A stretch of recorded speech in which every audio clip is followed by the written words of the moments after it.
सहनाववतु सहनौ भुनक्तु सह वीर्यं करवावहै तेजस्विनावधीतमस्तु मा विद्विषावहै। ओम शांति शांति शांति। सभी को नमस्ते, प्रणाम, सत श्री अकाल मित्रों। भगवान धन्वंतरि की कृपा से आज अपना क्लास आरंभ करते हैं और आज का टॉपिक जो है आप सभी के ग्रुप में हमने भेज दिया है। तो 2 दिन की क्लास हुआ है, कफ के गुणों के ऊपर हमने चर्चा किया है। बहुत शॉर्ट में किया था, लेकिन आज विस्तार से हम बताने की कोशिश करेंगे। जिस प्रकार से आप लोगों को मैंने बात के जो हमने गुण बताए थे, 8 गुण बताए हैं मैंने, उन गुणों के जो एक एक डिटेल मैंने बताया। तो उसमें जो मुख्य गुण था वो था रुक्ष गुण। इसी प्रकार से कफ का जो प्रथम गुण है और जो प्रमुख गुण है वो सन्निग्ध गुण है। जब बात का रुक्ष गुण बढ़ गया तो सन्निग्ध गुण कम हो जाता है, और जब सन्निग्ध गुण बढ़ जाता है तो बात का रुक्ष गुण कम जाता है। दोनों में बैलेंस होना बहुत ज़रूरी है। तो जो बात का जो विपरीत होता है कफ, ये गुणों के आधारित विपरीत है। गुणों के आधारित जो है ये एक दूसरे से विपरीत हमें समझना चाहिए। जैसे बात का रुक्ष गुण तो कफ का सन्निग्ध गुण। तो बात में आपने देखा रुक्षता के कारण जो है, जब रुक्षता अधिक बढ़ जाता है तो आपके अमाशय में क्या होता है, आपके पकवाशय में क्या होता है, आपके रस धातु में क्या होता है, रक्त धातु में क्या होता है, मांस धातु में क्या होता है, मेद धातु में क्या होता है, अस्थि धातु में, मज्जा धातु में और शुक्र धातु में। ये पूरा जो है एक क्रम से जो है बात का रुक्ष गुण नुकसान करता है धातुओं में जा कर के। ठीक है। इसी प्रकार से कफ का सन्निग्ध गुण क्या करता है, आपके अमाशय में, आपके पकवाशय में, आपके रस धातु में, आपके रक्त धातु में, आपके मांस धातु में, मेद धातु में, अस्थि और मज्जा धातु और शुक्र धातु में। आज का यही टॉपिक है। ठीक है। तो ये टॉपिक हम आप लोगों के ग्रुप में भेज दिए हैं। तो अब जो है शुरू करते हैं। यहाँ तक हमने बता दिया था कफ का जो मतलब होता है। कफ का पहला गुण सन्निग्ध गुण, इसका मतलब है आम बोलचाल की भाषा में इसे चिकना कहते हैं।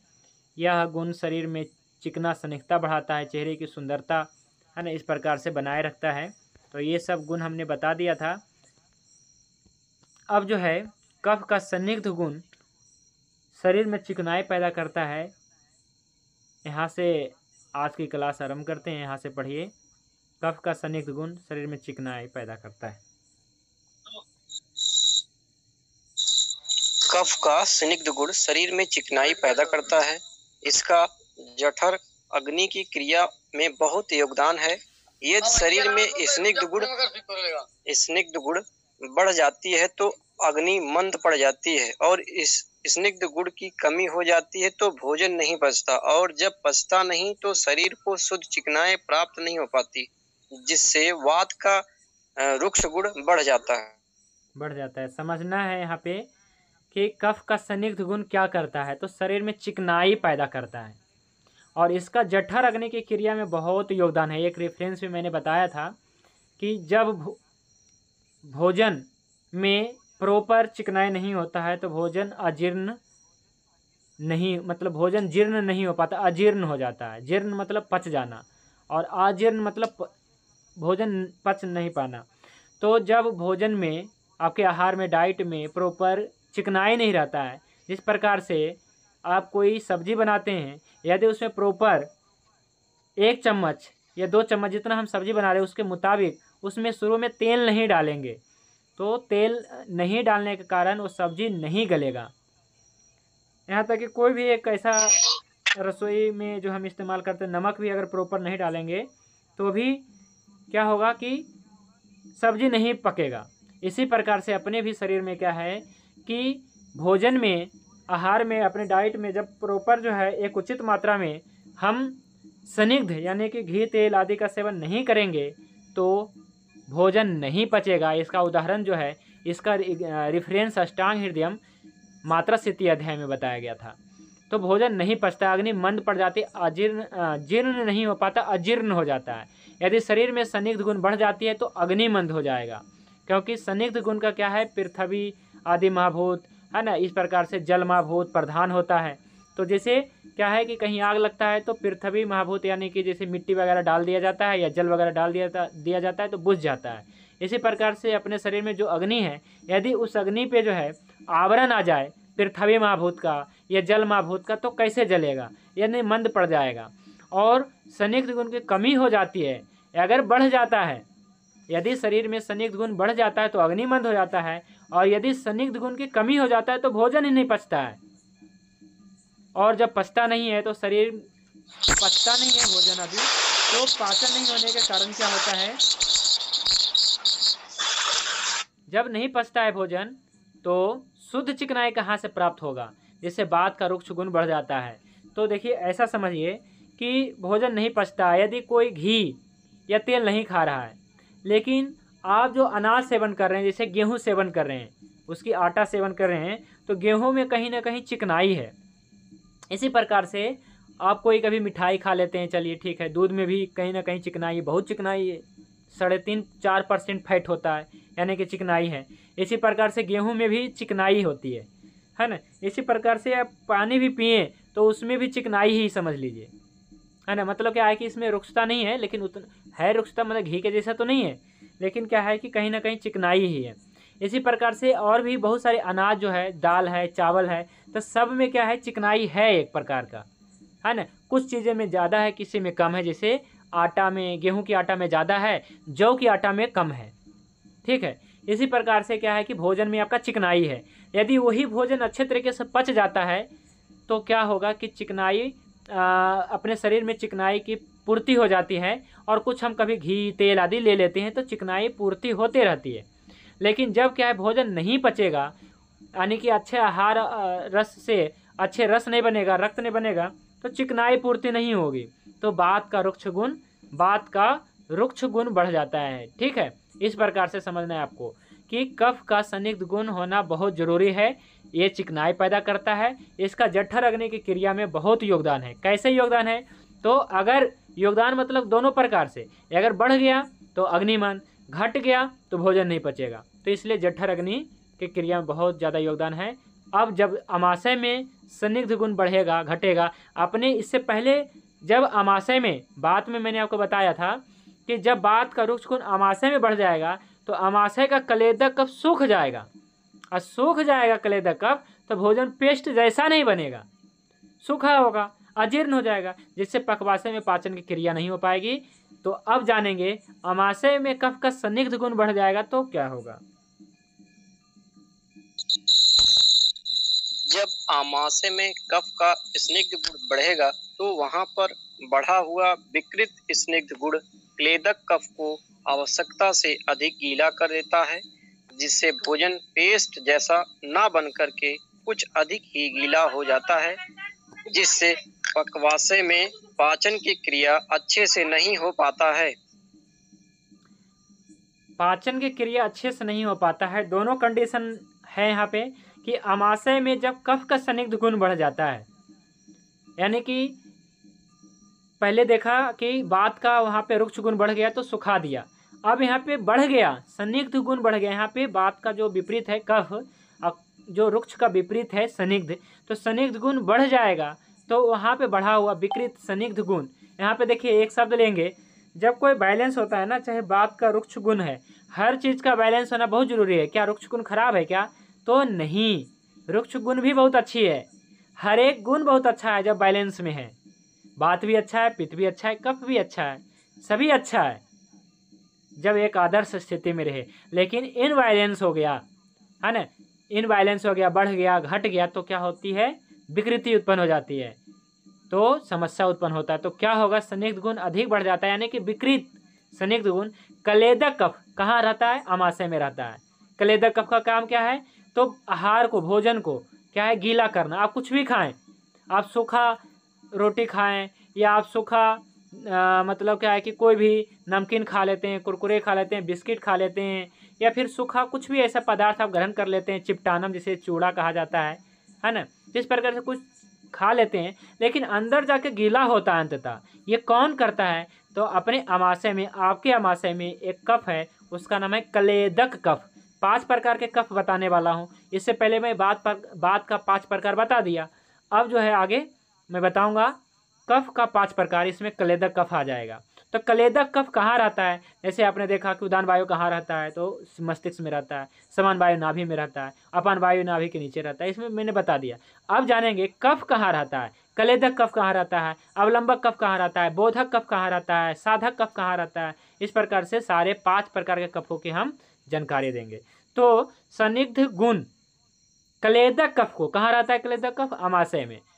तो अमाशय की ही तो चर्चा हो रही है, यानी कि आपके पेट की चर्चा हो रही है। वहाँ पे कलेदक कफ का काम है भोजन को गीला कर देना, और गीला होगा यानी कि पेस्ट के जैसा तैयार करना, यानी कि एक निश्चित मात्रा में जो है उसको जो है पेस्ट के जैसा तैयार करना।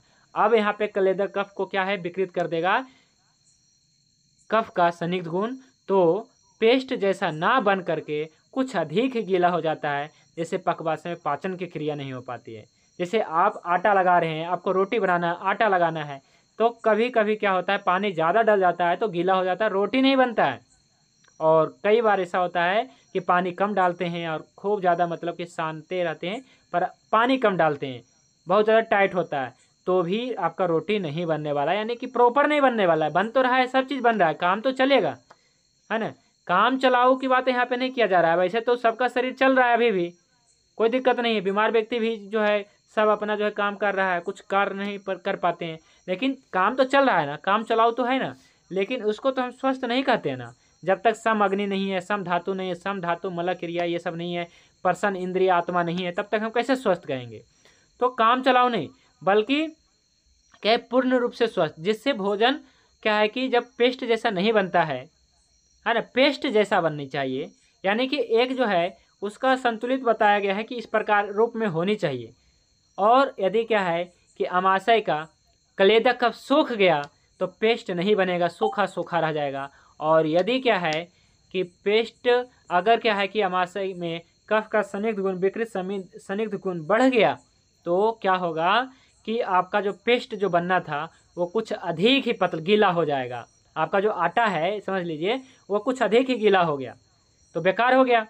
तो अमाशय में ये होता है आपका क्या, ये गुण बढ़ जाने के कारण विकृत संदिग्ध गुण बढ़ गया अमाशय में, तो ये उत्पन्न होगा समस्या। तो आगे पढ़िए पकवाशय में क्या होगा। इसी प्रकार जब कफ का स्निग्ध गुण पक्वाशय में बढ़ जाता है तो वहां पर पित्त की उष्ण गुण को कम कर देता है और मंद अग्नि उत्पन्न हो जाता है। देखिए इसी प्रकार जब कफ का संदिग्ध गुण कहाँ बढ़ गया, पक्वाशय में आपका जो है आंतों में बढ़ गया, तो वहाँ पर पित्त के उष्ण गुण, अभी हम आपको पित्त के बारे में कुछ नहीं बताए हैं, गुण तो बता दिया फिर भी कि पित्त का उष्ण नामक गुण है। और ये जब पक्वाशय में यानी कि आपके पक्वाशय में क्या होता है, पाचक पित्त होता है। पाचक पित्त का स्थान जहाँ पे भोजन आदि का पाचन होता है, तो पित्त वो अग्नि मंद पड़ जाएगी, है ना।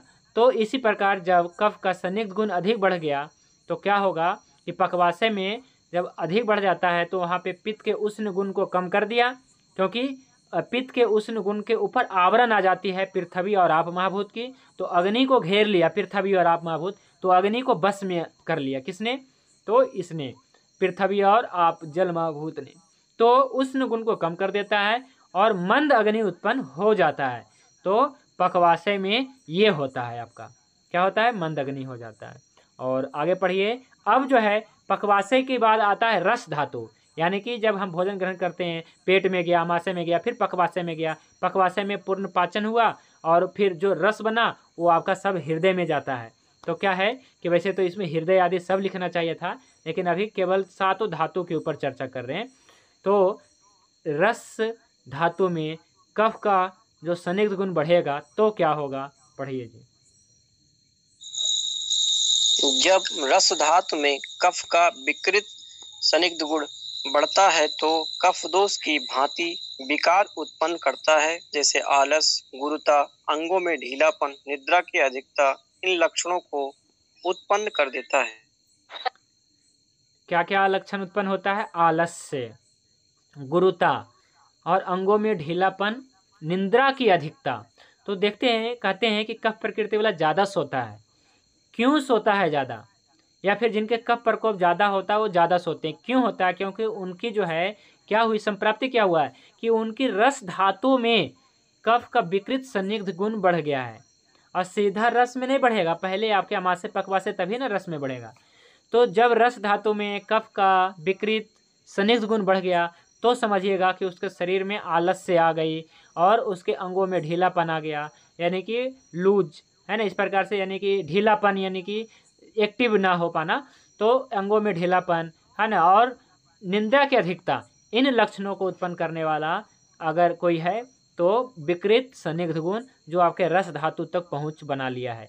तो संदिग्ध गुण को हमें सही बनाना है और सही अमाउंट में बनाना है ना, यानी कि संदिग्ध गुण जो है वो क्या होने की प्रॉपर होनी चाहिए और उचित मात्रा में होनी चाहिए, और जो भी है वो सब शुद्ध होनी चाहिए, है ना, जिसको कहते हैं कि शुद्धता।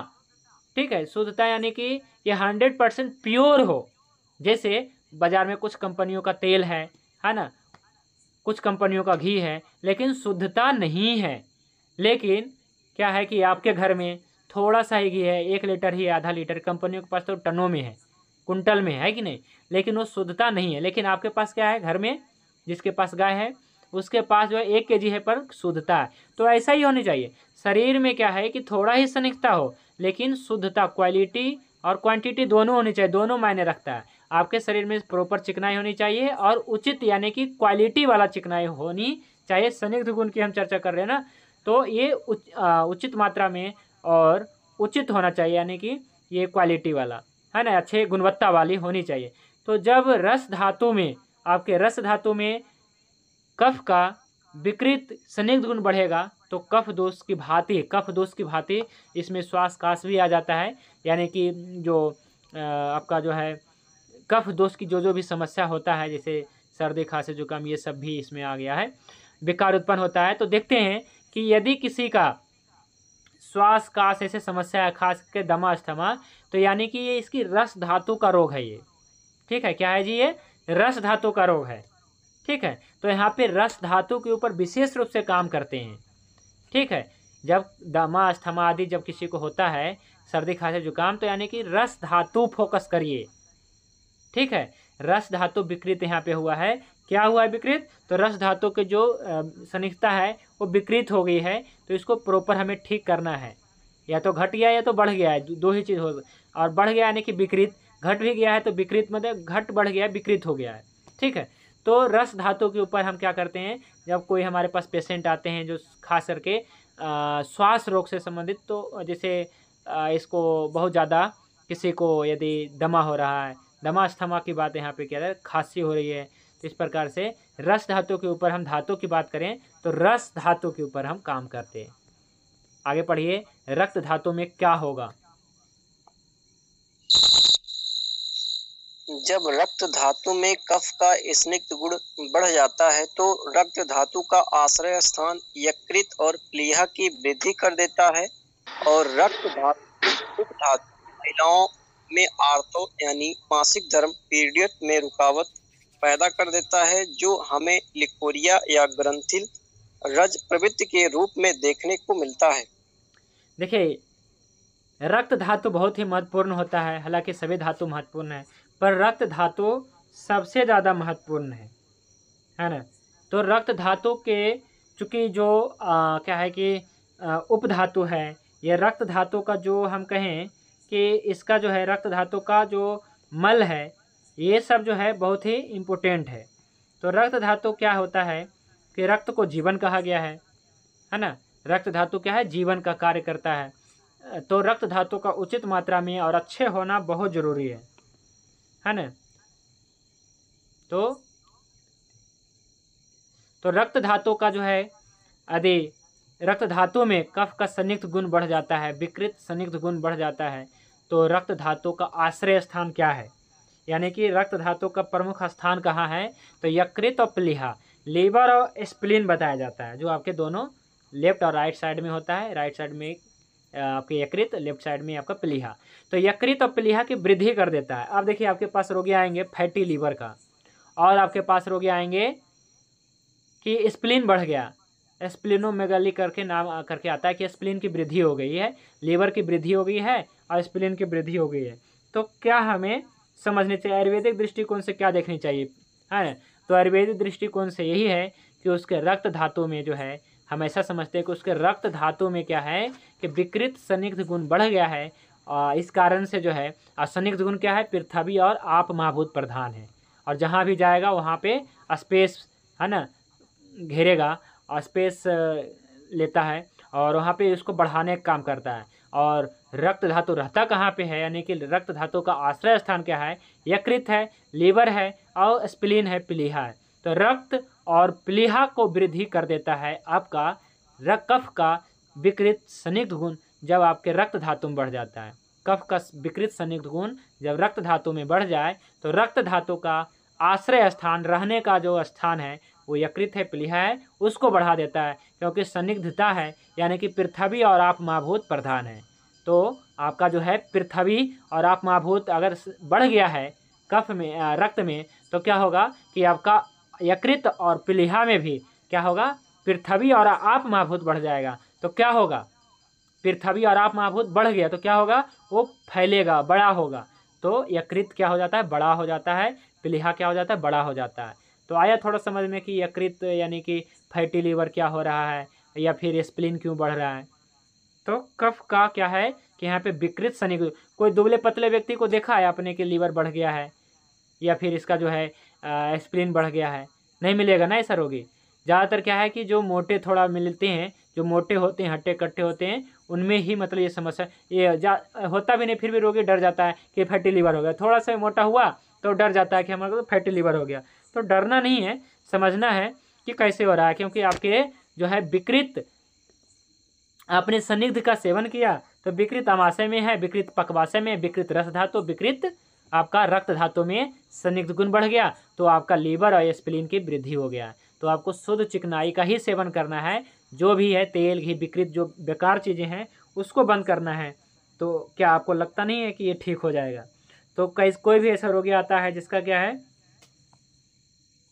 कोई भी ऐसा रोगी आता है जो कहता है कि हमारा लीवर बढ़ रहा है, स्प्लीन बढ़ रहा है, तो यहाँ पे हमें क्या करना है कि जो तेल घी यानी कि जो ऑयली चीज़ें खा रहे हैं उसको हमें पहले बंद करना है ना। अब कहेंगे देसी गाय का घी खा सकते हैं क्या? नहीं खा सकते हैं, जब तक पहले वाला नहीं ठीक हो जाता है, पहले जो विकृत है उसका जब तक पचन नहीं हो जाता है पूरे धातुओं तक, तब तक घी नहीं खाना है, कोई भी तेल नहीं खाना है। मतलब नॉर्मल खा सकते हैं लेकिन उचित मात्रा, मतलब प्रमाण से कम ही खाना है, ताकि जो पहले का जो पाचन है, यानी पहले का जो विकृत चिकनाई है उसको क्या हो जाए, पाचन हो जाए। और इसके बाद हम क्या करेंगे, नए डालेंगे। जैसे हम अपने इंजन में जो है क्या करते हैं, जो विकृत मोबिल होता है इसको हम पहले निकालते हैं, इसके बाद हम क्या करते हैं, डालते हैं। ऐसा नहीं होता है कि चलो विकृत हो गया है, चलो आओ डाल दो ना, सब सही हो जाएगा, ऐसा नहीं होता है, आपने देखा ही है। तो जब आपको पता है कि ऐसा नहीं होता है, तो फिर अपने शरीर के साथ ऐसा क्यों कर सकते हैं कि अगर हमारे शरीर में विकृत चिकने संदिग्ध गुण बढ़ गया है तो पहले उस विकृत संदिग्ध गुण का पचन करेंगे, पाचन करेंगे, पूर्ण पाचन करेंगे अपने औषधियों के द्वारा, शोधन आदि पंचकर्मा आदि के द्वारा कर सकते हैं, या फिर हम कुछ औषधियों के द्वारा भी हम कर सकते हैं।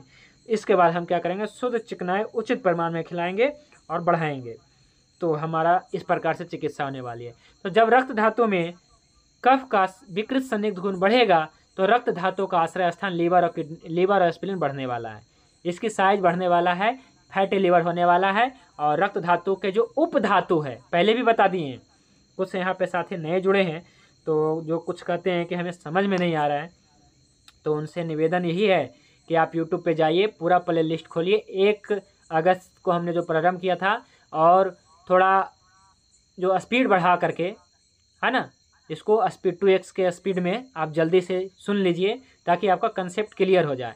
बाकी आप सभी को लिखने की तो कोई ज़रूरत नहीं है, क्योंकि मैं वही बताता हूँ जो आपके डिस्प्ले पे शो करता रहता है।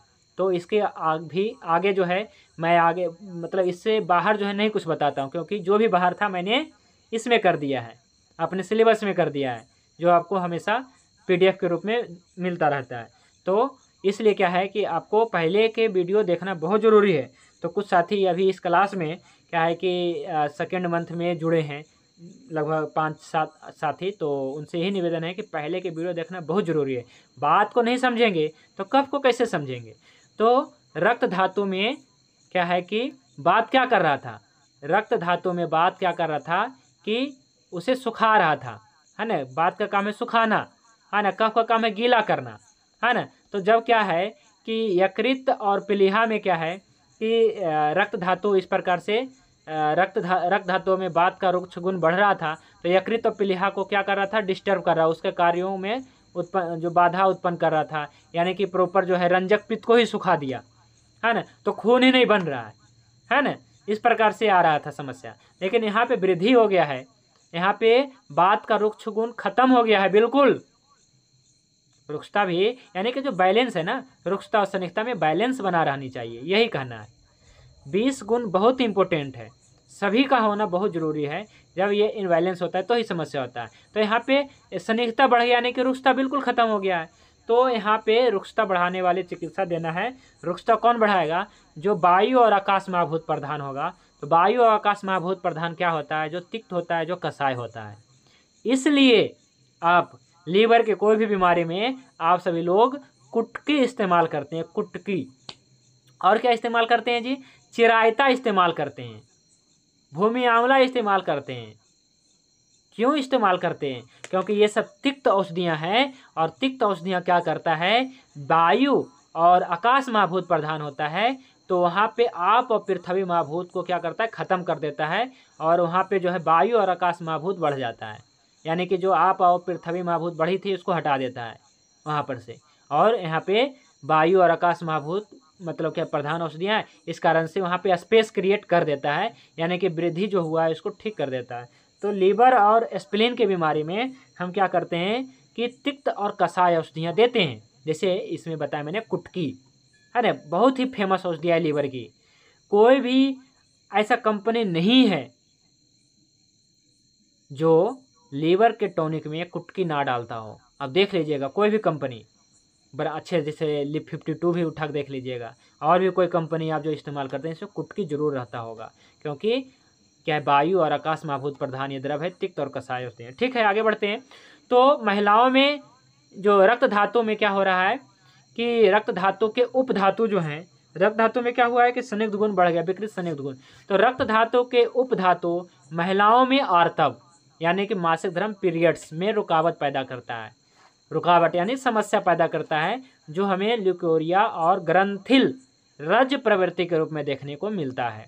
तो क्या समस्या है जी, समस्या क्या है यहाँ पे किसी को, मतलब कि अगर ऐसा समस्या किसी को है लिकोरिया और ग्रंथिल रज प्रवृत्ति, यानी कि यहाँ पे ग्रंथिल रज प्रवृत्ति या फिर का PCOD समझ लीजिए, पॉलीसिस्ट, है ना, इस प्रकार से ओवेरियन डिजीज ऐसा कुछ है कंडीशन। ठीक है, तो क्या है कि ये रक्त धातु की विकृति है, रक्त धातु में संदिग्ध गुण, विकृत संदिग्ध गुण बढ़ गया, आपको ऐसा समझना है, क्योंकि रक्त धातु का ही तो उपधातु है आर्तव। पीरियड्स जो है रक्त धातु का उपधातु है, तो किसी भी स्त्री को यदि क्या है मासिक धर्म में पीरियड्स में रुकावट है, यानी कि लिकोरिया या फिर ग्रंथिल रज प्रवृत्ति, ऐसा 2 कंडीशन है, तो इसे हमें क्या समझना चाहिए, रक्त धातु में कफ के विकृत संदिग्ध गुण समझनी चाहिए, है ना। तो ग्रंथिल रज प्रवृत्ति समझ में आ रहा है ना। गुरुजी, मैं यहाँ एक प्रश्न पूछना चाहूंगा, अगर मान लो रक्त धातु में कफ का स्निग्ध गुण कम हो गया तो कौन कौन सी परेशानी आएंगी या नहीं आएंगी? फिर से प्रश्न करिए। जब रक्त धातु में कफ का स्निग्ध गुण बढ़ जाता है तब तो ये परेशानी आती है, यकृत प्लीहा की वृद्धि हो जाती है, मासिक धर्म का पीरियड में रुकावट पैदा कर देता है। अगर कमी आ गई तो कौन कौन से लक्षण पैदा होंगे? तो इसके लिए जो है आपको जो है बात का जो रुक्ष गुण जब रक्त धातु में बढ़ जाता है तो क्या होता है, आपको ये समझना है। तो इसके लिए हमारा पुराना वीडियो देखना है, मैं आपको समझा देता हूँ, ऐसे नहीं कि कहिएगा भाई जी आपने टाल दिया हमारे प्रश्न का, आपका उत्तर देता हूँ। तो इसके लिए इसलिए मैं कह रहा हूँ कि पिछला वीडियो देखना बहुत ज़रूरी है। हमें लगता है कि आप नए साथी जुड़े हैं तो आप नहीं समझें, तो बिल्कुल सही है। जब कफ का संदिग्ध गुण बढ़ गया और घट गया तो क्या होगा, घटना मतलब क्या, यहाँ पे बात का रुक्ष गुण बढ़ गया, कुछ बढ़ा है यानी कुछ घट गया है, या कुछ घट गया है तभी तो कुछ बढ़ा है। तो यहाँ पे सनिग्धता बढ़ा है तो रुक्षता घट गई है, और रुक्षता बढ़ा है तो सनिग्धता घट गई है। तो आपने क्या बोला कि सनिग्ध गुण बढ़ गया तो ठीक है वैद्य जी, सनिग्ध गुण घट गया तो क्या हुआ? तो घट गया है तो बढ़ा क्या है? तो बात का रुक्ष गुण बढ़ गया है। तो इसके हमारे वीडियो देखिए, बात का रुक्ष गुण जब रक्त धातु में बढ़ जाता है तो क्या होता है? तो क्या यकृत और प्लीहा को जो है, जो यहाँ पे रंजक पित्त होता है प्लीहादि में, इसको सुखा देता है, खून नहीं बनता है। और वहाँ पे जो है महिलाओं के जो आर्तव है, यानी कि महिलाओं के रक्त धातु के जो उपधातु है आर्तव यानी पीरियड्स, इसमें क्या होता है? रुकावट, यानी कि वहाँ पे क्या है कि बनेगा ही नहीं, यानी कि वहाँ पे जो है पीरियड्स में रुकावट कहेंगे या फिर कष्ट आर्तव कहेंगे या अल्प आर्तव कहेंगे, क्योंकि रक्त धातु का निर्माण नहीं हुआ है। तो क्या होगा वहाँ पे मतलब क्या निकलेगा ही नहीं, आर्तव निकलेगा ही नहीं, वहाँ पे कष्ट आर्तव होगा या फिर अल्प आर्तव होगा, मानी कि कम होगा, तो भी समस्या है। तो एक बैलेंस में बना के रखना है, ना अत्यार्तव ना अल्पार्तव ना इस प्रकार से ग्रंथिल रज प्रवृत्ति। तो कोई भी मतलब क्या कंडीशन नहीं होनी चाहिए। यहाँ पे क्या होनी चाहिए? सम आर्तव होनी चाहिए, यानी कि जो प्रमाण बताया गया है वही होनी चाहिए। तो अभी एक मैं प्रश्न ले लेता हूँ। रस धातु का उपधातु स्तन व आर्तव होता है। रस धातु का उपधातु सर मैं बता रहा हूँ आपको, एक मिनट सर। रस का तो उपधातु स्तन होता है, पर रक्त का जो है आर्तव होता है। रक्त का सिरा और कंडरा होता है, आप गलत बता रहे हैं ना इसको। रस धातु में स्तन आर्तव होता है, रस धातु का होता है, रक्त का नहीं होता है। जी जी जी ठीक है। तो आप इसका जो रेफरेंस भेजना पड़ेगा आपको, क्योंकि मैं तो रेफरेंस के साथ पेश कर रहा हूँ। इससे पहले मैंने बात वाले में भेजा था और मैं अपना कल रेफरेंस भेजूंगा। यदि आपके पास भी कोई अष्टांग हृदय चरक संहिता या कोई भी ग्रंथ का होगा तो भेजिएगा, तभी माना जाएगा और जोड़ा जाएगा सिलेबस में। जी बहुत बहुत धन्यवाद वैद्य जी, क्योंकि आप भी क्या है कि चिकित्सक हैं, आपको पता है, लेकिन रेफरेंस नहीं जब तक होगा तब तक कैसे मानेंगे, है ना। तो आपको भी रेफरेंस पेश करना होगा, ठीक है। तो ठीक है, तो रक्त धातु का जो अभी मैं बताया कि उपधातु जो है ना, ये तो सही है कि रस धातु का उपधातु स्तन है, लेकिन रक्त धातु का उपधातु आर्तव है, ठीक है। इसका प्रमाण मैं पहले भी दे चुका हूं और आगे भी कल एक और भी अलग से जो आपके ग्रुप में भेजूंगा, और वैद्य जी आपको भी भेजना होगा, ठीक है। तो जो हमें क्या है कि लिकोरिया या फिर ग्रंथिल रज प्रवृत्ति के रूप में देखने को मिलता है। तो मासिक धर्म जो है बताया जा रहा है कि पीरियड्स में रुकावट तो कैसे कर रहा है। तो ये जो समस्या किसी को है लिकोरिया या फिर ग्रंथिल रज प्रवृत्ति की, तो यहाँ पे आपको ऐसा समझना है कि यहाँ पे रक्त धातु में कफ का विकृत संयुक्त गुण बढ़ गया है, जो हमें क्या है कि यकृत और प्लीहा में वृद्धि देखने को मिलता है। और स्त्रियों के जो रक्त धातु का मैं उपधातु बताया हूँ, है ना, तो ये आर्तव, इसमें आपको जो है लिकोरिया या फिर ग्रंथिल रज प्रवृत्ति देखने को मिलेगा। अब जानते हैं जब मांस धातु में कफ का विकृत गुण बढ़ेगा तो क्या होगा जी? जब मांस धातु में कफ का विकृत स्निग्ध गुण बढ़ जाता है तो शरीर की वृद्धि कर देता है। उरुओं तथा उदर प्रदेश में वृद्धि हो जाता है। शरीर के किसी भी प्रदेश में विकृत कफ के गुण मांस को दूषित करके स्थिर अल्प पीड़ा युक्त बड़ा गंभीर धातुओं में फैला हुआ कभी भी नहीं पकने वाला अबुर्ध को उत्पन्न करते हैं। जब मांस धातु में कफ का विकृत संयुक्त गुण बढ़ेगा तो क्या होगा? शरीर की वृद्धि कर देता है। देखा होगा कुछ लोगों को कि इनके उर्वों यानी कि जंघाओं और उदर प्रदेश पेट की वृद्धि हो जाती है। और क्या होता है? पेट की वृद्धि हो जाती है और शरीर के किसी भी प्रदेश में विकृत कफ के गुण मांस धातु को दूषित करके अस्थिर यानी रुका हुआ अल्प पीड़ा युक्त, यानी कि थोड़ा सा पीड़ा होगा या फिर नहीं भी होता है, शुरू में तो बिल्कुल नहीं होगा, अल्प पीड़ा युक्त बड़ा गंभीर धातुओं में फैला हुआ और कभी भी नहीं पकने वाला अर्बुद को उत्पन्न कर देते हैं। तो कुछ आपने देखा होगा कुछ ऐसे व्यक्ति को जिनके हाथों में, अभी तो मैंने एक पेशेंट को देखा जो इतने बड़े बड़े है ना, फोड़े जो हैं, फोड़े नहीं कहेंगे, ये अर्बुद कहेंगे, प्रकार से। तो जब मांस धातु में कफ का विकृत संयुक्त गुण बढ़ता है तो शरीर की वृद्धि कर देता है। शरीर के जो भी अंग है, उर्वु या फिर उदर प्रदेश, तो ये सभी बढ़ जाता है, विकृत रूप से बढ़ जाता है। तो शरीर के किसी भी प्रदेश में विकृत कफ के गुण, किसी भी प्रदेश में, चाहे आपका मस्तिष्क हो, चाहे आपका हाथ हो, पैर हो, या पेट हो या पीठ हो या जंघाओं, कहीं भी इस प्रकार से कहीं भी जो है आपका विकृत कफ के गुण मांस को दूषित करके अस्थिर, अल्प, पीड़ा युक्त, बड़ा, गंभीर धातुओं में फैला, कभी नहीं पकने वाला। ये देखिए बात है, क्या कहा गया है कि कभी नहीं पकने वाला। जो अर्बुद होगा ना वो पकेगा नहीं, है ना। तो इस प्रकार से मैंने देखा 1.5 साल से जो है इसके पूरे हाथ में मतलब बड़े बड़े जो है अर्बुद मतलब इस प्रकार से उत्पन्न हो गए हैं, लेकिन पकते नहीं हैं। तो ये क्या है, मांस धातु में विकृत कफ का लक्षण है। ठीक है, अर्बुद। आगे पढ़िए, मेद धातु में। जब मेद धातु में कफ का विकृत स्निग्ध गुण बढ़ेगा तो मांस के समान ही विकारों को उत्पन्न करेगा। थोड़ा सा भी परिश्रम करने पर सांस फूलने लगता है। बटक, ब्रेस्ट तथा उदर इन अंगों को लटका देता है। मेद आपने सुना होगा, कईयों कहता है कि हमारा ये मेद बढ़ गया, ये पेट पूरा जो है बढ़ जाता है उधर, है ना, तो कहते हैं मेद बढ़ गया। तो ये क्या है कि मेद धातु में कफ का विकृत संदिग्ध गुण बढ़ गया है। कफ का बना है गुण, और ये क्या है, विकृत संदिग्ध गुण कहाँ बढ़ा है, मेद में बढ़ा है। तो मांस के समान ही विकार उत्पन्न करेगा, मांस धातु के समान ही विकार उत्पन्न करेगा। थोड़ा सा भी परिश्रम करने पे श्वास फूल जाता है, है ना, श्वास फूलना यानी सांस फूल जाता है। बटक यानी कि जिसके सारे हम बैठे हुए हैं, बटक, ब्रेस्ट स्तन और उदर यानी कि पेट, इन अंगों को लटका देता है, बाहर निकाल देता है, लटका देता है ना। क्या क्या, बटक, ब्रेस्ट और उदर, इनको क्या है, लटका देता है। तो अच्छा नहीं लगता है, लटका हुआ अच्छा नहीं लगता है।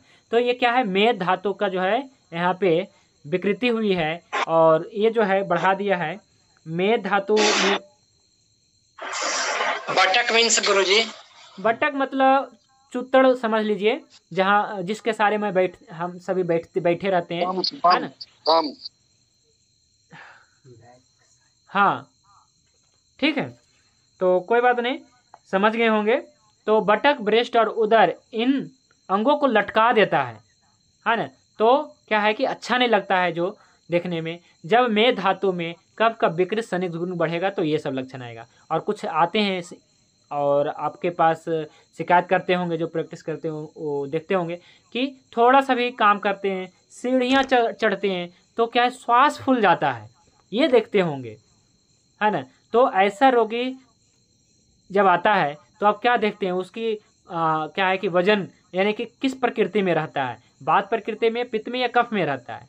तो ज़्यादातर आपको मिलेगा कफ में मिलेगा, यानी कि जो मोटा है, तगड़ा है, तो उनकी जो है मेद धातु विकृत है। मेद धातु क्या है कि वहाँ पे मेद धातु कफ विकृत है, मेद धातु विकृत है, कफ का संदिग्ध गुण विकृत है ना। इस कारण से क्या है कि थोड़ा सा परिश्रम करने पे, सीढ़ियाँ चढ़ने पे, 2-4 सीढ़ियाँ चढ़ने में श्वास फूल जाती है। तो ये क्या है, वहाँ पे मेद धातु की विकृति है, कफ का विकृत संदिग्ध गुण बढ़ गया है मेद धातु में जाकर के, तब ये लक्षण आया है।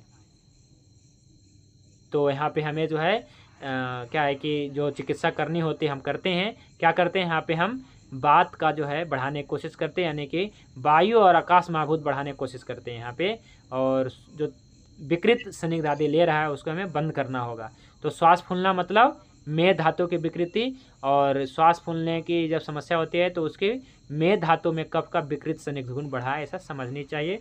ऐसा जो है आया है, ठीक है। और किसी का बटक या फिर ब्रेस्ट या फिर उधर बाहर लटका है, यानी कि मेद धातु का जो है विकृति हुई है। तो आगे पढ़िए, अस्थि धातु में कफ का विकृत गुण बढ़ेगा तो क्या होगा। जब अस्थि धातु में कफ का विकृत स्निग्ध गुण बढ़ेगा तो शरीर में अधिक अस्थि होना, अर्थात किसी अस्थि के एक देश की अधिक वृद्धि होना, सामान्य से अधिक दांत का होना, अल्प मात्र कारण से अस्थियों के टूट जाने का स्वभाव अथवा अस्थियों में टूटने के समान वेदना होना, और अस्थियों के दोषाक्रांत होने के उसके मलों में भी विकार उत्पन्न होते हैं, जैसे बालों का गिरना, दांत का ऊपर करिए सर, दांत का असमय गिरना आदि। इसको समझना बहुत जरूरी है। बात वाले में तो आपने देखा कि बात का रुक्ष कोण अस्थि में बढ़ गया तो अस्थियों को सुखा दिया, यानी कि कुछ चिकनाई मिला, सूख जाता है तो वो जल्दी टूट जाता है। लेकिन अब यहाँ पे क्या है कि अस्थि धातु में कफ का विकृत संदिग्ध गुण बढ़ गया तो अस्थियों को सड़ा देगा, ऐसा समझ लीजिए जी, सड़ जाएगा वो, है ना। अस्थि भी क्या है कि दिक्कत, सड़ गया तो भंग हो गया, यानी टूट ही गया, तो सेम होने वाला है। तो अर्थात किसी अस्थि के एक देश में या फिर वृद्धि हो जाना, है ना, किसी कोई अस्थि है उसका जो है बढ़ जाना, सामान्य से अधिक दांत का होना, किसी का होता है, ये खासकर बच्चों के होता है, बड़े को तो किसी को नहीं होता है ना, क्योंकि बड़े में बात का या पित्त का ऐसा रहता है कोप, लेकिन बच्चों में क्या होता है, कफ का रहता है समस्या, मैंने कफ का प्रकोप में चलता है, कफ उस समय बच्चे में ज़्यादा रहता है, तो देखने को मिलता है दांत का सामान्य से अधिक का होना। तो ये क्या है पता, अस्थि धातु में संदिग्ध गुण का बढ़ना, ठीक है, ये है। यह अल्प मात्रा, बाद में क्या होगा कि जब क्या है कि किसी को उम्र अधिक है तो क्या है कि अस्थि धातु में संदिग्ध गुण बढ़ गया है, तो क्या होता है कि अगर विकृत संदिग्ध गुण बढ़ गया, जब उचित और क्या है कि उचित के साथ साथ में बढ़िया संदिग्ध गुण बढ़ेगा तब तो कोई दिक्कत नहीं है। और बढ़िया संदिग्ध गुण कितना बढ़ेगा, है ना, ज़्यादा तो नहीं बढ़ेगा जितना हम सेवन करेंगे। और जब क्या है कि सेवन ज़्यादा कर रहे हैं और इसका जो है खपत या फिर कहिए कि वो जो है संदिग्ध गुण हम सेवन करते जाएंगे, लेकिन इसका उपयोग हम नहीं करेंगे, प्रतिदिन व्यायाम करके या फिर काम करके नहीं इसको ख़त्म करेंगे, संदिग्ध गुण को नहीं यूज करेंगे, तब क्या होगा, समस्या होगा।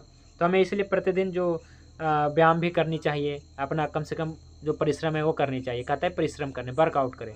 तो अल्पमात्र कारण से हड्डियाँ टूट सकती है, टूट जाने का स्वभाव या हड्डियों में टूटने के समान वेदना या अस्थियों के दोषाक्रांत होने पे, अस्थि ही दोषाक्रांत हो गया, अस्थि में ही दिक्कत आ गई, तो उसका जो मल है ना, उसका मल जैसे बालों का गिरना, दांतों का असमय झरना, तो जब अस्थियां ही विकृत हो जाएगी तो ये भी विकृत होने वाला है। तो दोनों कंडीशन है, जब अस्थि धातु में बात का रुक्ष गुण बढ़ गया तो सूख गया सीधा, और यदि क्या है कि वहाँ पे विकृत संदिग्ध गुण बढ़ गया तो क्या होने वाला है कि आपका पहले वो हड्डियाँ सड़ेगा, है ना, क्योंकि यहाँ पे विकृत संदिग्ध गुण बढ़ा है तो सड़ करके टूट करके इस प्रकार से अस्थियाँ दोषाक्रांत होगा, और फिर इसके बाद जो है उसका मल भी क्या है कि दिक्कत हो जाएगी।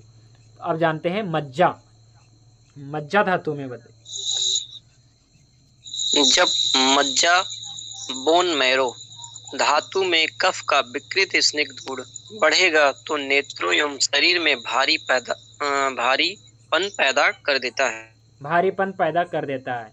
देखिए ये सिंपल है, मज्जा, तो मज्जा क्या है, बोन मैरो, उसमें जब कफ का विकृत गुण बढ़ेगा तो नेत्र में, क्योंकि मज्जा क्या है कि मज्जा धातु का उपधातु नेत्र आदि जो बताया गया है, नेत्र आदि जो है कि उपधातु मज्जा का, तो इसमें भारीपन एवं शरीर में ही भारीपन इसमें आने वाला है, शरीर पूरे शरीर में भारीपन और नेत्रों में भारीपन। तो कुछ ऐसे रोगी आएंगे, बहुत कम आएंगे वैसे तो, कि शरीर में भारीपन लग रहा है, या फिर शरीर खासकर नेत्रों में, आँखों में भारीपन लग रहा है, जैसे लग रहा है जैसे लटकता जा रहा है, आँख बाहर निकलता जा रहा है।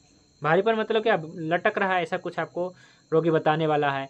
और शरीर में भारीपन, है ना, पूरे शरीर में भारीपन होना, या कहीं भी हो, चाहे पैर हो, चाहे हाथ हो, चाहे सिर हो, है ना, कहीं को आता है शिकायत की सिर भारीपन रहता है, यानी कि क्या है कि मज्जा धातु में कफ का विकृत संदिग्ध गुण बढ़ा है, इस कारण से पूरे शरीर में भारीपन, विशेष करके नेत्रों में भारीपन आ रहा है, तो मज्जा का विकृत कफ गुण समझनी चाहिए। अब जानते हैं लास्ट है, जब शुक्र धातु में कफ का विकृत गुण बढ़ेगा तब क्या होगा, इसको समझना बहुत जरूरी है, तो पढ़िए इसे। जब शुक्र धातु में कफ का विकृत स्निग्ध गुण बढ़ेगा तो शुक्र की अति मात्रा में प्रवृत्ति, हाइपर स्पर्मिया तथा अति स्त्री कामना, हाइपर सेक्सुअलिटी करता है। पर शुक्र धातु में कफ के गुण विकृत होने के कारण शुक्र की गति मोटिलिटी कम हो जाती है, जिसके कारण शुक्राणु ठीक से चलने या तैरने में असक्षम हो जाता है और अंडे तक पहुंचने और उसे निषेचित करने की उनकी क्षमता कम हो जाती है। तो जब शुक्र धातु में कफ का संदिग्ध गुण बढ़ गया, यानी कफ का गुण बढ़ गया, तो तब हम सीधा कह देते हैं कि उसके जो शुक्र धातु में कफ का विकृत गुण बढ़ गया। लेकिन अब हमें अंतर करना पड़ेगा, पहले तो संदिग्ध गुण ही विकृत होगा, और संदिग्ध गुण में क्या है, गुरुता है, है ना, इसमें पिच्छलता है, इसमें मृदुता है, तो संदिग्ध गुण को ही हम क्या है कि लेकर के चल रहे हैं। जिस प्रकार से बात में हम लेके कफ, बात में हमने रुक्ष गुण को लेकर के चला था, इसी प्रकार से कफ में ये संदिग्ध गुण को ही लेके चलेंगे। तो जब संदिग्ध गुण जो जो कर रहा है विकृति, वही सब आगे सभी गुण करने वाला, जैसे सांदर गुण है, गुरु गुण है, मृदु गुण है, पिश्चिल गुण है, मृत्सिन जिसे कहा गया है, तो ये सब गुण यही सब करने वाला है ना। तो क्या है कि मंद गुण है, पिश्चिल गुण, अस्थिर गुण, है ना, सांदर गुण, तो ये सब गुण किस में है? संदिग्धता में ही है ना। तो हम जानते हैं कि जब शुक्र धातु में कफ का विकृत संदिग्ध गुण बढ़ेगा तो शुक्र की अति मात्रा में प्रवृत्ति, जिसे हाइपरस्पर्मिया कहा गया है मतलब मेडिकल कंडीशन में, तो शुक्र की अति मात्रा में प्रवृत्ति तथा अति स्त्री कामना करता है। ठीक है, हाइपर सेक्सुअलिटी इसकी बात कहा गया है। तो यति स्त्री कामना करता है, पर क्या है कि धातु में तो कफ के विकृत गुण बढ़ा है, पर शुक्र धातु में कफ के गुण विकृत होने के कारण शुक्र की गति, शुक्र धातु की जो गति है, शुक्राणु की जो गति है, स्पर्म मोटिलिटी, ये कम हो जाती है। यानी कम होने के कारण, क्योंकि जो है यहाँ पे कफ का विकृत संदिग्ध गुण बढ़ा है, जो पृथ्वी और आप माभूत प्रधान है, तो ये दोनों क्या करने वाला, पृथ्वी और आप जहाँ भी आ जाएगा तो वो हमेशा जो है मंद, यानी कि वो जो है कफ में आ रहा है, यानी कि उसमें मंदता आ जाएगी, क्योंकि कफ का गुण क्या है, एक गुण मंद गुण है ना, स्थिर गुण है। तो क्या है कि स्पर्म मोटिलिटी नहीं रहेगा, स्थिर, वहाँ पे स्थिरता आ जाएगी, जिस कारण से शुक्राणु ठीक से चलने या तैरने में असक्षम हो जाते हैं। क्या हो जाते हैं जी? असक्षम हो जाते हैं, और इसके कारण से चलने में, आगे बढ़ने में जो उसकी जो गति है ना, वो कम हो जाता है।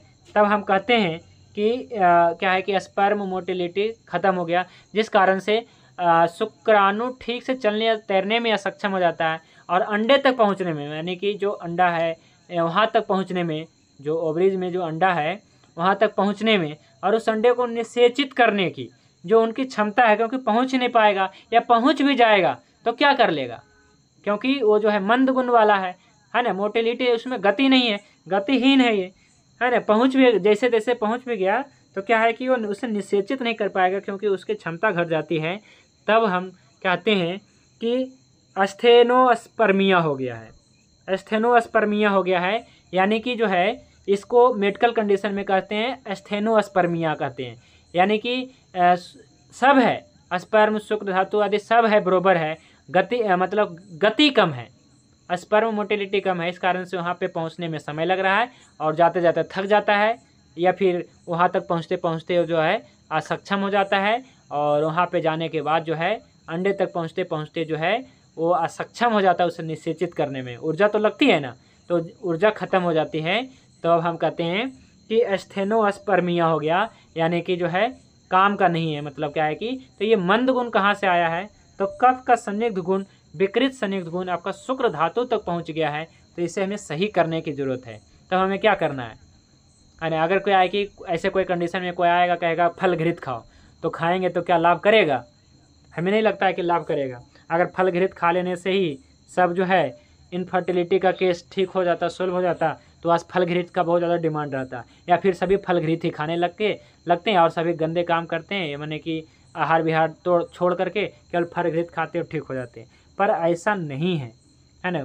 बात क्या है इसमें, बात ऐसा है कि सर्वप्रथम आपको जो है हर एक चीज़ में जो भी विकृत है, जैसे विकृत संदिग्ध गुण है, तो पहले विकृत का पचन करिए, उसका पाचन करिए, इसके बाद जो है शुद्ध चिकनाई आदि का सेवन करिए। जैसे मैं उदाहरण के द्वारा आपको समझाता हूँ, या फिर भागवत ऋषि ने भी बताया है कि आपका कपड़ा गंदा है और उस गंदे कपड़े पे रंग चढ़ाना कोई चाहेगा, तो हमें नहीं लगता है कि उस पर रंग चढ़ने वाला है, तो उस पहले कपड़े को धो डालिए, यानी कि धोने से भी पहले क्या है कि इसे पहले गर्म पानी में डाल दीजिए, सर्फ आदि में भिगो दीजिए, इसके बाद रगड़िए, इसके बाद धोइए, है ना। इसके बाद जो है इस प्रकार से जिस पर धोते हैं वॉशिंग मशीन आदि में डालिए और करिए, फिर आपका कपड़ा धुल जाएगा। इसके बाद रंग चढ़ाइए।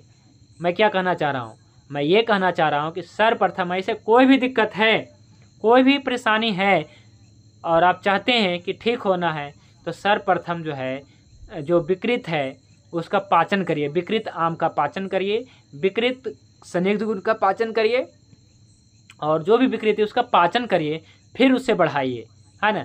या ऐसा समझ लीजिए कि आपको जो है शोधन आदि क्रियाओं के द्वारा, पंचकर्म आदि क्रियाओं के द्वारा क्या करनी चाहिए, अपने शरीर का शोधन कर लेनी चाहिए। और शोधन करने का समय जो है शरद ऋतु सबसे अच्छा बताया गया है, शरद ऋतु। तो शरद ऋतु में शरीर आदि को शोधन करके, और हेमंत और शिष्य ऋतु में, यानी कि शरद ऋतु मतलब आश्विन कार्तिक का महीना, हिंदी में बताऊंगा, ठीक है। आश्विन कार्तिक का महीना यानी कि सितंबर अक्टूबर नवंबर का महीना के समझ लीजिए, है ना। तो हिंदी में अपना चलता है क्लास, तो हिंदी में मैं बता रहा हूँ, आश्विन और कार्तिक के महीने में अपने शरीर का शुद्धि कर लेना चाहिए, और अघन और पौष मास में अपने शरीर को बलवान बना लेनी चाहिए, यानी कि निरोग कर लेनी चाहिए, ठीक है। तो ये मतलब पूरा एक तरीका है अपने शरीर को शोधन करने का, अपने शरीर को स्वस्थ रखने का। और ये जो है आज का टॉपिक था, है ना, कि अपना जो है बात का पहला गुण आज समाप्त हो गया। अब हम कल से इसकी चिकित्सा जानेंगे, ठीक है। क्या कर सकते हैं, ये विकृत कफ का कैसे हम कर सकते हैं, क्या हम सीधा बात का रुक्ष गुण बढ़ा दें, क्या करें, कैसे करें, तो हम सब जानने वाले हैं कल से बारी बारी से। और इसी प्रकार से कफ का दूसरा गुण शीत गुण है, रुक्ष गुण है, मंद गुण है, संलक्षण गुण, पिक्षिल गुण, अस्थिर गुण, मृदु गुण, सांदर गुण, और लास्ट है एक स्थूल गुण, जो क्या है कि आपका स्निग्ध गुण के ऊपर निर्भर करता है। अगर स्निग्ध गुण विकृत है तो ये आगे के सभी गुण विकृत है, और इस कारण से ये सबकी चिकित्सा करना है। तो पहले स्निग्ध गुण की उचित मात्रा में, मतलब स्निग्ध गुण की पहले जो है चिकित्सा करनी है, इसके बाद जो है सब अपने आप जो है सही हो जाएगा, है ना। तो ये है अपना आज का टॉपिक से रिलेटेड। कोई प्रश्न है तो अनम्यूट करके रख सकते हैं जी, या फिर चैट बॉक्स में लिख सकते हैं।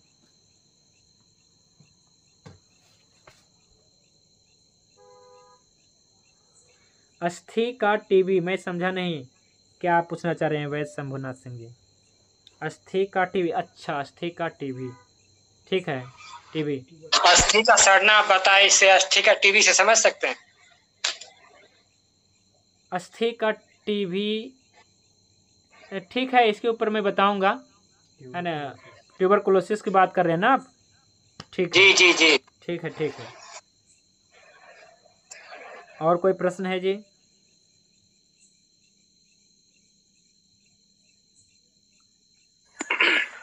हेलो जी, गुरुजी, जैसे किसी को पेट में भारीपन और श्वास लेने में परेशानी रहती हो, और हल्का फुल्का कभी कभी कफ आता हो उसको, तो कफ का कौन सा गुण बढ़ा होगा, और उम्र लगभग अगर ऐसा हो 35 के बीच का, वजन 50 और 55 के बीच में।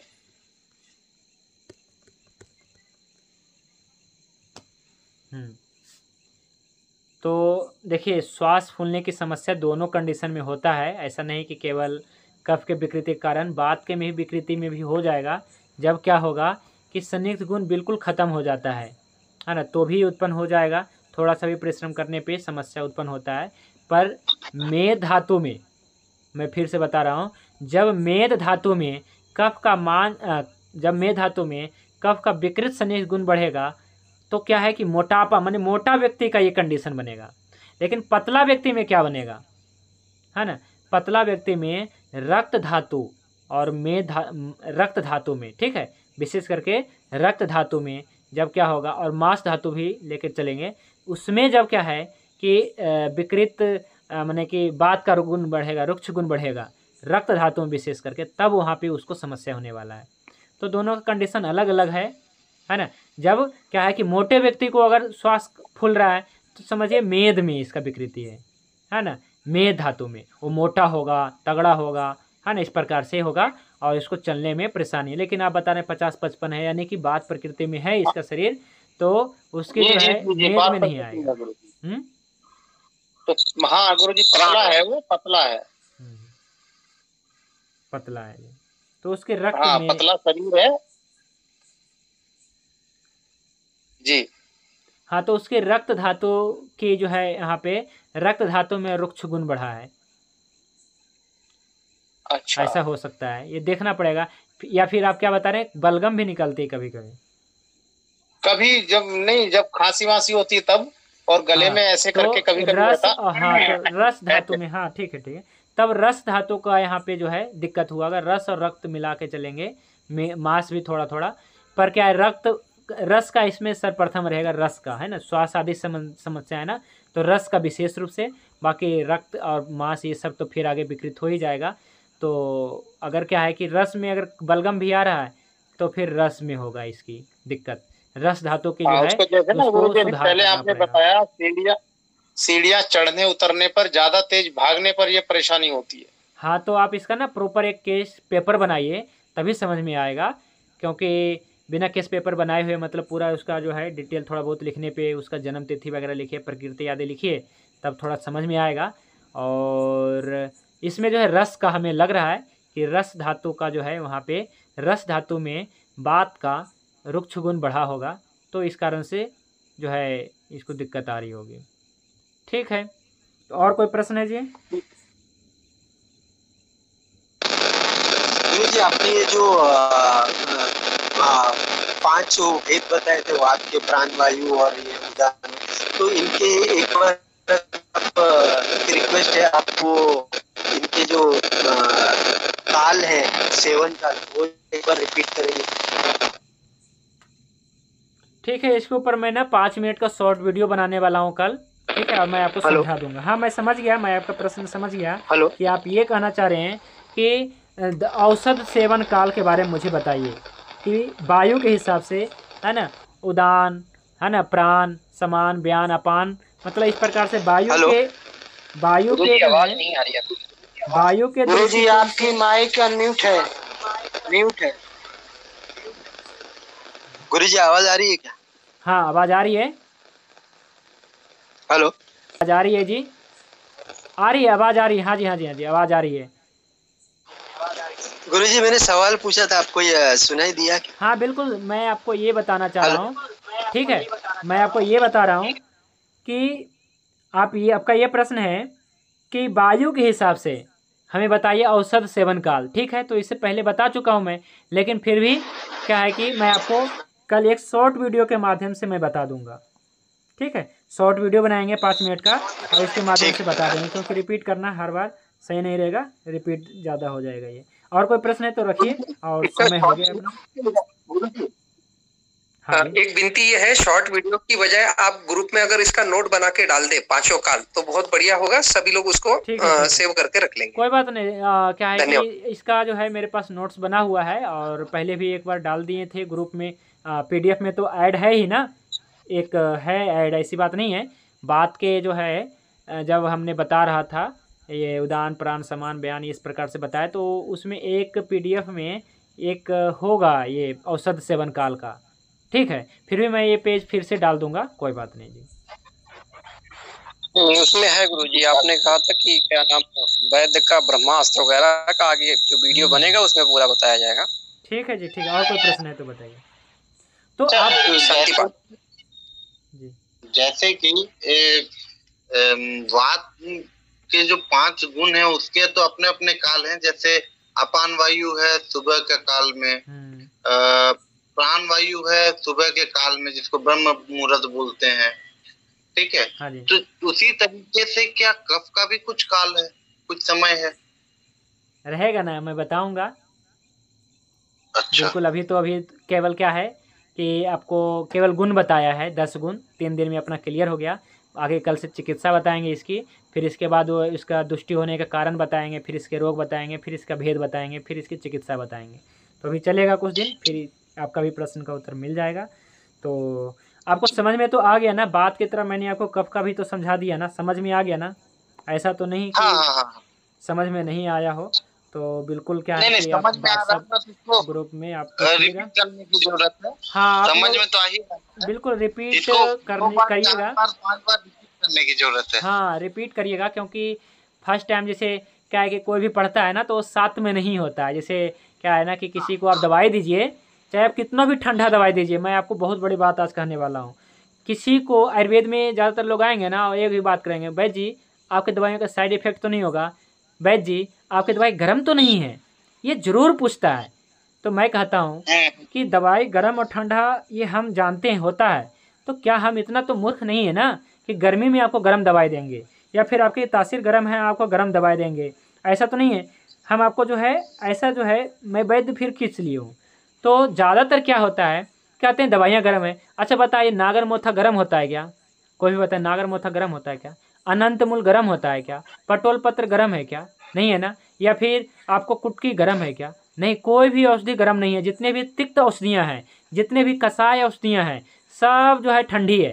जैसे नीम है, करेला है, जितने भी जामुन है, जितने भी तिक्त औषधियाँ हैं, नीम के जैसा कड़वा है, करेला का जैसा कड़वा है, या फिर आपका जो है पटोल पत्र या फिर इस प्रकार से तिक्त और कसाय जितने भी हैं ये सब ठंडा है। लेकिन रोगी को देता है तो 1 ही दिन में शिकायत, 2 दिन में शिकायत करता है, भाई जी आपकी दवाई गर्म कर गई। गर्म नहीं कर गई, उसको बताने में दिक्कत आ रही है।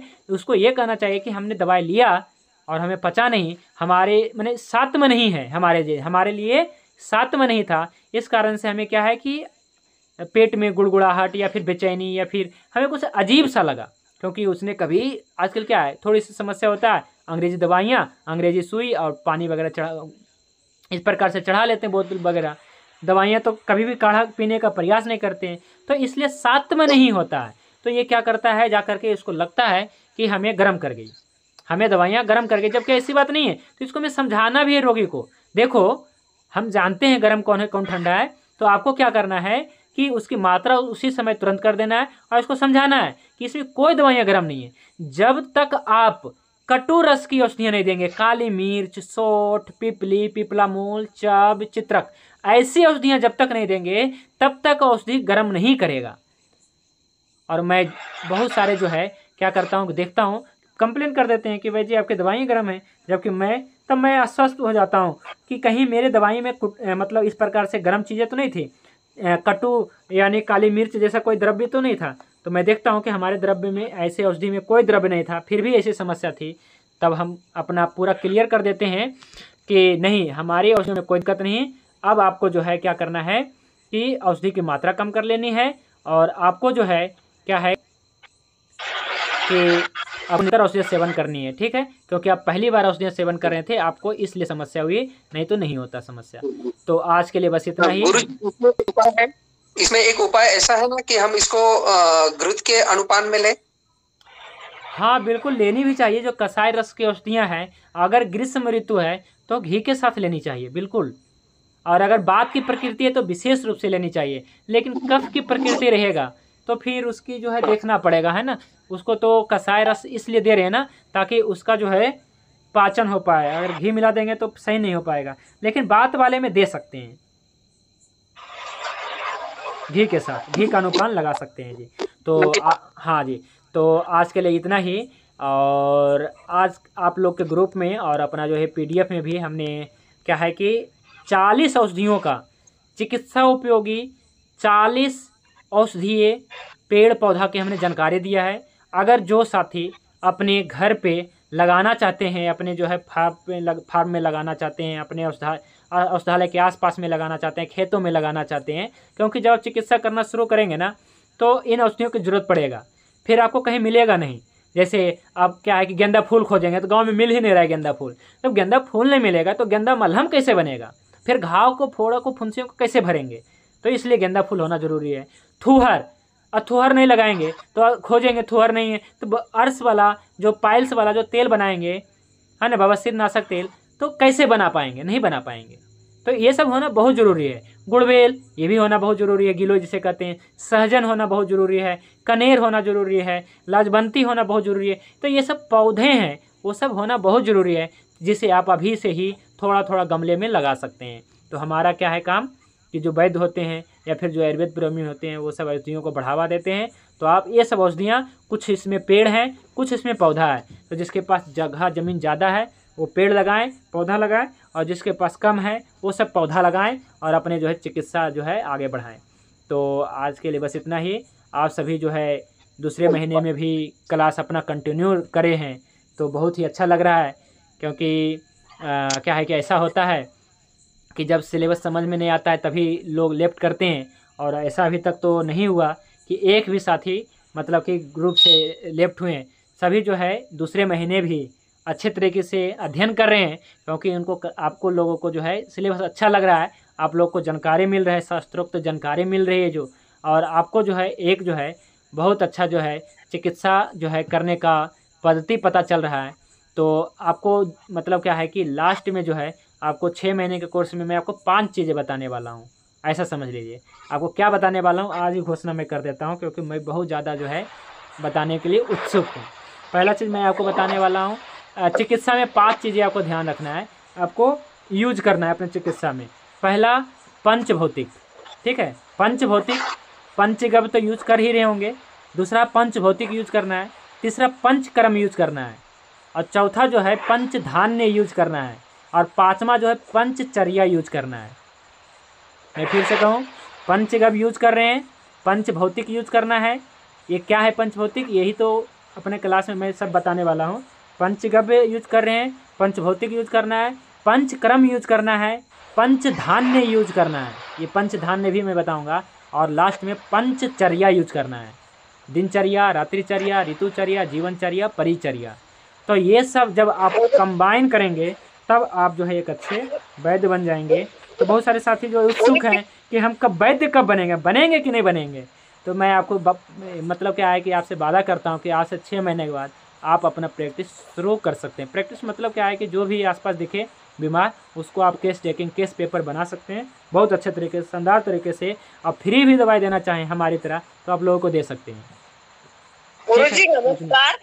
हाँ जी जी जी नमस्कार। थूहर का मतलब क्या है?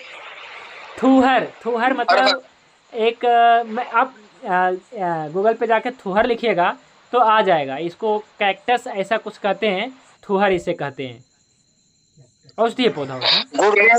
गुड़बेल किसे कहते हैं गुरुजी? गुड़बेल गिलोय को कहते हैं, यहाँ के लोकल भाषा में हमारे यहाँ गुड़बेल कहते हैं गिलोय को। अच्छा अच्छा, थूहर को थोर भी कहते हैं कई जगह। हाँ थूहर कहते हैं बिल्कुल। आचार्य जी कहते हैं सेहुण, देहाती भाषा में सेहुण। हाँ सेहुंड कहते हैं, बिल्कुल बिल्कुल सेहुंड भी कहते हैं। आचार्य जी ग्रुप में डाल देना है जो भी औषधीय पौधे आपने बताए। एक मिनट बारी बारी से आप लोग बोलिए, तभी जो है आप एक दूसरे को समझ पाएंगे। जी मनोज आचार्य जी बताइए। आचार्य जी जो भी आपने औषधीय पौधों के नाम लिए हैं इनकी लिस्ट आप प्लीज ग्रुप में डाल देना। ठीक है ग्रुप में, एक ग्रुप में डाल दिया था मैंने, पर और भी सभी ग्रुप में डाल देंगे, ठीक है। ये सभी इसमें लाजवंती है, अपराजिता है, पपीता है, निर्गुंडी, सदाबहार, पारिजात, पसान, वेद, हटजोड़, इस प्रकार से नागदमनी, बिजौरा, नींबू, पुदीना, ये सब हमने 40 बनाया है। और भी हैं, और भी बताएंगे, पर अभी 40 मैंने बता दिया है। एक बात और, क्या आपके पास से उपलब्ध हो जाएंगे ये पौधे अगर हम मंगवाएं? हाँ बिल्कुल। देखिए क्या है, पौधे क्या बीज तो मैं कुछ दे दूंगा, आप सभी को निःशुल्क भेज देंगे।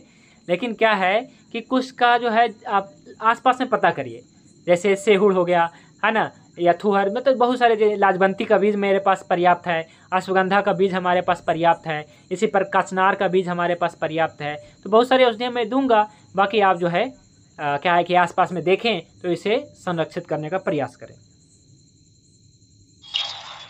देखिए होता क्या है ना कि आपने जिस नाम से बताया है हर स्टेट में उसका अलग अलग नाम है, तो जिनको नहीं समझ में आएगा गूगल में ढूंढ लें। बिल्कुल बिल्कुल, हाँ। जैसे गुड़बेल कहा ना मैंने कि गिलोय को कहते हैं। चलिए ठीक है, तो आज के लिए बस इतना ही। अब शांति पाठ का बार बार आ रहा है चैट बॉक्स में कि शांति पाठ करा जाए, समापन। ठीक है जी। ओम ध्यो शांति अंतरिक्षम शांति पृथिवी शांति आपः शांति औषधयः शांति वनस्पतयः शांति विश्वदेवः शांति ब्रह्म शांति सर्वं शांति शांतिरेव शांति सामा शांतिरेधि। ओम शांति शांति शांति। सभी को नमस्ते, शुभ रात्रि। भगवान धन्वंतरी की कृपा आप सभी पे बने रहे। जय धन्वंतरी, जय आयुर्वेद।